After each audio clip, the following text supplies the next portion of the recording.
宝店了。你想看2克拉或以下钻石，那你就要求说，我要看 SI1 的，你一定要强调 eye clean。eye clean 是什么？钻石正面朝上，你肉眼看不到里面的内容物或很难看到。好，看1克拉以下的，你可以放宽到 SI2， 当然 SI1 更可以了。然后一定要强调 eye clean。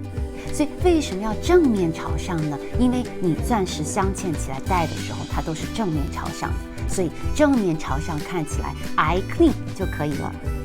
我跟大家具体讲，你怎么样拿过放大镜来看钻石。把放大镜10倍的放大镜靠近眼睛很近，然后把钻石正面朝上慢慢接近，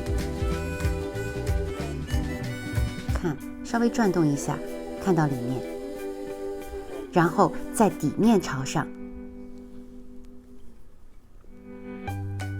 看，我相信你在中间会看到一些东西，然后看侧面，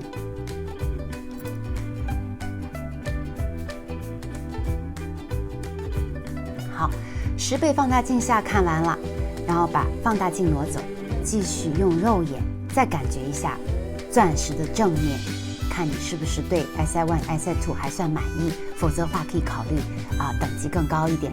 好的，今天我们的分享就到这儿，在下一期的 video 当中呢，丽佳会跟你分享花少的钱买漂亮钻石大招2，那就是请考虑钻石颜色 I。好，丽佳与你钻石有约。